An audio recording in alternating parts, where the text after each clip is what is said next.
Rutgers Nation, what's going on? Just wanted to get on here and do a quick mid-season review, reality check video, because I know I need one after the way, or I got one after the Wisconsin game, but went into that game foolishly optimistic, very open about that, but there's a lot of things I think I need to get off my chest and speak and maybe hopefully shed some light on where the team's been performing and where they are as a unit.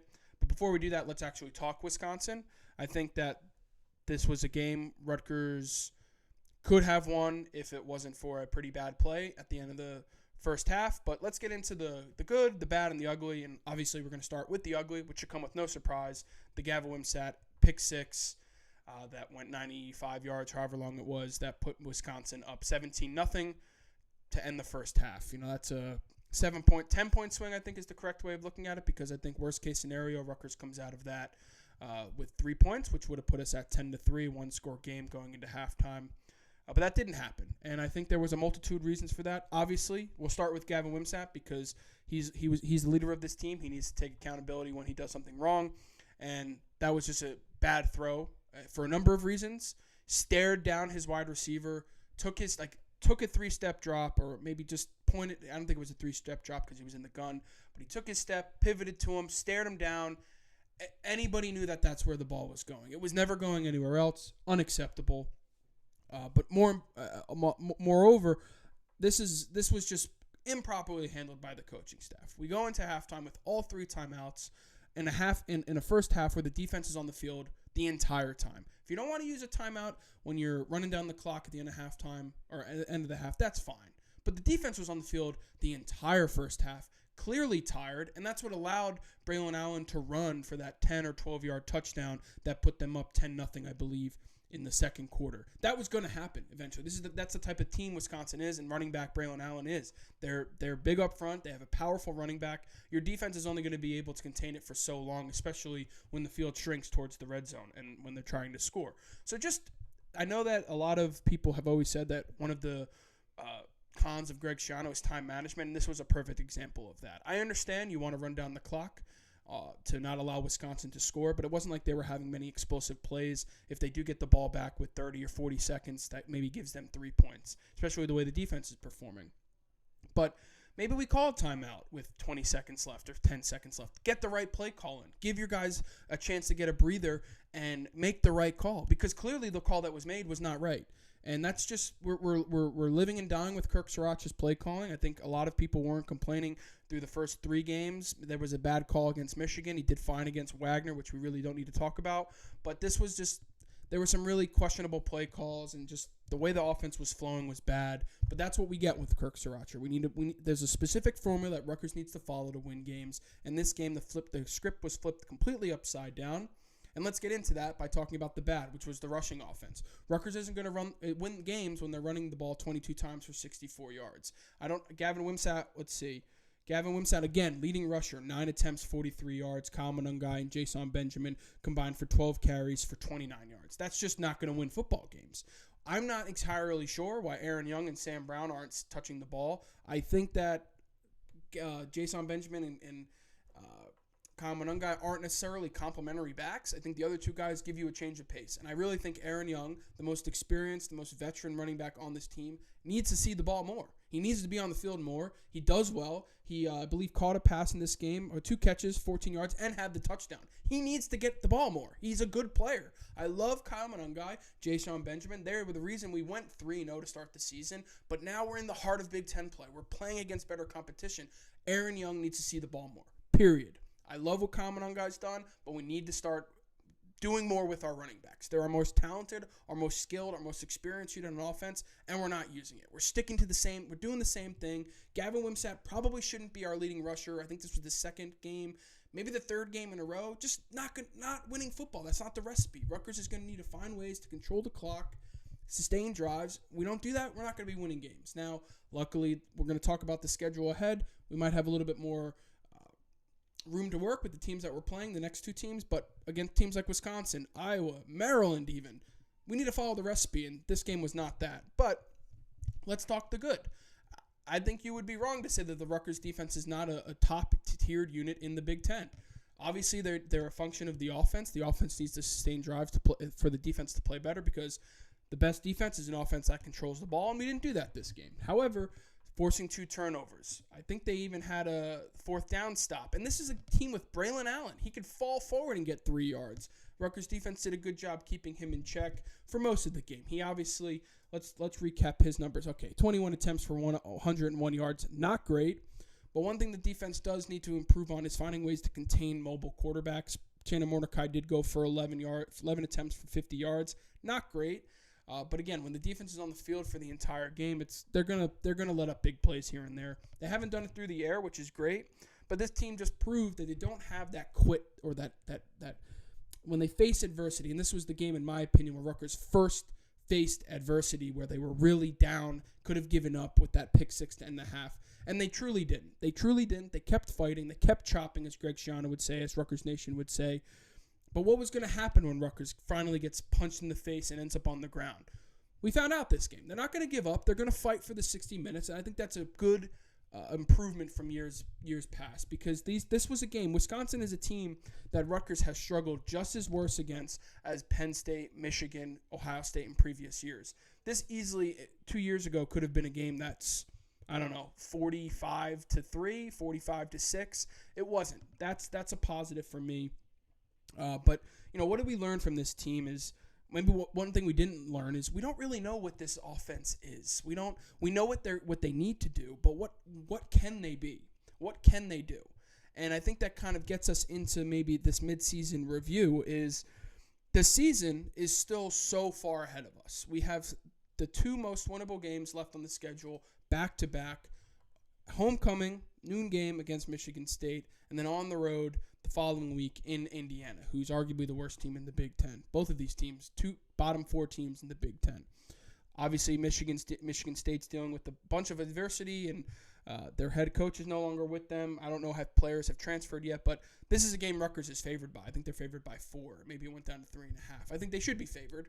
So hopefully this is a game where our defense can continue to limit teams offensively, but then it's going to come down to us on offense to win this game. So what is the offense? Are we going to have to continue with the same type of let's run between the guards, which doesn't work, I feel like 50% of the time? Maybe we bust a big one.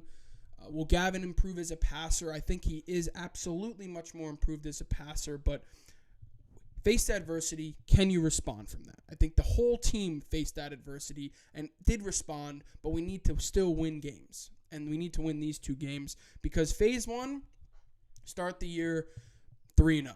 We did that. We actually started the year 4-1. I think that was phase 1. Now phase 2, get to those 6 wins, get to a bowl game, and be competitive in the Big Ten. I think they were competitive against Michigan. That was a game they weren't going to win. I think they were competitive against Wisconsin despite really looking bad on the field. 11-point game that easily could have snowballed into a 24-point loss. That didn't happen. Let's review some statistics, though. So keep in mind, Rutgers has played 1 game, then a couple of teams, Wisconsin, Ohio State, Penn State, they've all had byes. But keep in mind just that. But regardless, Rutgers is 6th in scoring offense, while 10th in total offense. So they've scored the 6th most points per game.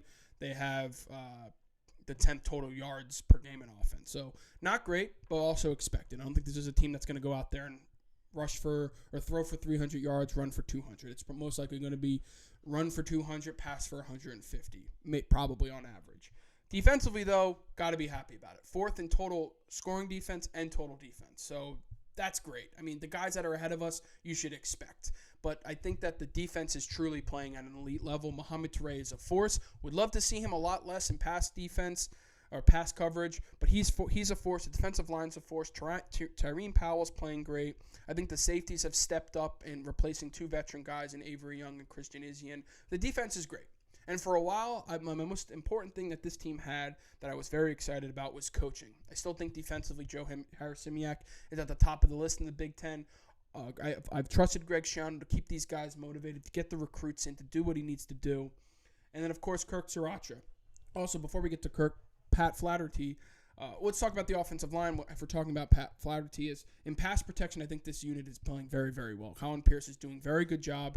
I don't know if he's faced like a true elite pass rusher just yet. That's going to be coming up in a couple of weeks. But I think he's done a tremendous job. And Gavin's only been sacked, I think, 3 times on the year. That's awesome. Running offense, just not great. However, I do think the unit is performing better than previous years, and I think a lot of that has to do with Pat Flaherty, which I'm probably saying wrong. I apologize. His NFL experience that he has with the Giants is truly showing on tape while you're watching games. So hopefully once we even get more recruits in, more guys in that can really beef that offensive line up, this unit can look even more and more like a Big Ten team. Now going to Kirk Sriracha, we know what he needs to do to win games. He needs to be able to control the clock, run the ball, and protect the ball. In games when we turn the ball over, we've lost. In games where we haven't had the time of possession, we've lost. So we know what we need to do. It's not a surprise. I don't know if this is – everybody always says let's get an offensive-minded coach in there. That's probably not going to happen if Greg Schiano is the head coach, and I want Greg Schiano to be the head coach. But we're going to need to find ways to win with what we have now. And what that is an offensive line that needs to improve within the trenches, specifically in the interior, guards and center. And we need to find ways to be able to sustain drives with the running attack, but we also need to be relying on a reliable passing offense, and we haven't seen that yet. I do think the wide receivers have performed well. Ian Strong needs to be targeted more.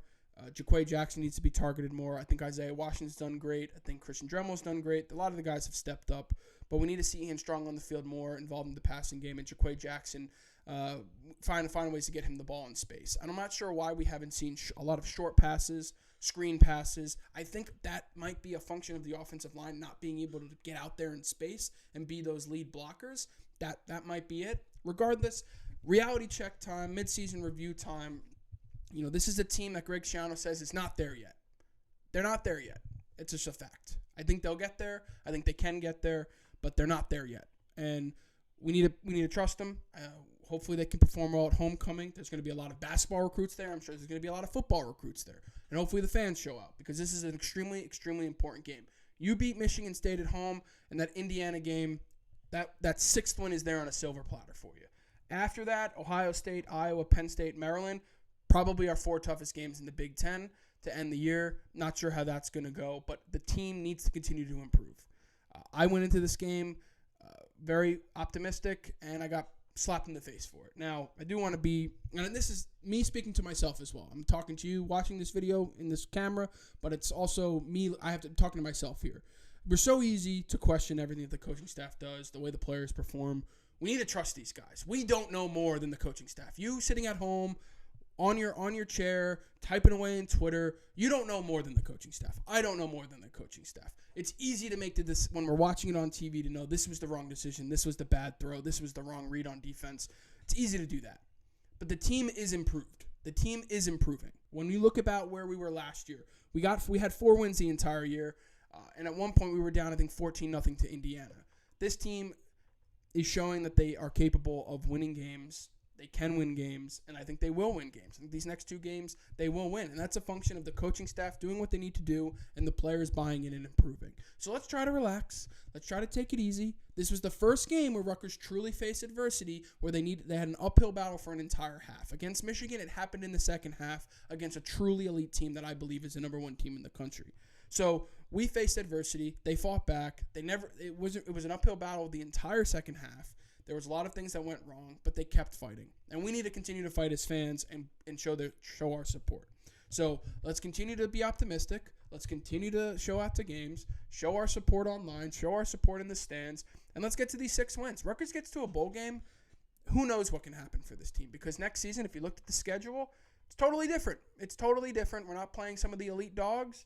We obviously are going to be playing new teams from the West Coast, but the outlook for Rutgers football is very positive right now. I don't think that they are this bottom-dwelling team in the Big Ten like they have been in previous years. So let's continue to stay positive. Let's continue to find ways for this team to get the wins, because if we get those 6 wins by Indiana, honestly, the rest of the season, we're playing with house money. So maybe we get that 7th win. Maybe we get that 8th win. Who knows? I think Iowa has become more and more winnable as the year has progressed. I think Wisconsin is a better team than Iowa. The only thing that worries me about Iowa is obviously their defense, but also that it's on the road at Kinnick Stadium. It's a tough place to play. Those fans are tough.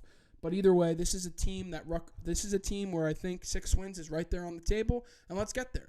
Who knows what happens? But we need to realize that this team is not there yet. I'm crazy when I think about this team, and I just, I think the way that they started playing against Northwestern, Temple, and Virginia Tech, 3 teams that simply are not good, and then of course Wagner, who's awful. Rutgers won those games, great, and they won them handedly. But now we need to find a way to get another signature win. We had the opportunity last year against Nebraska. That fell out of our hands quickly. So let's find a way to win these 2 games and maybe pick off Iowa or Maryland, and things are going to be humming in Piscataway. So thanks for listening. If you liked what you watched, please subscribe to the YouTube channel. Follow me on Twitter, AO Paisan. And also, please check out my podcast with Greg Patuto, Banks of the Raritan podcast. I can't believe I almost forgot my own podcast, but Banks of the Raritan podcast. We talk Rutgers football, 2 podcasts a week. Give it a listen. Give us a review. But I love Rutgers. I want you to love Rutgers, and let's keep chopping. Let's get these 6 wins. Go Rutgers.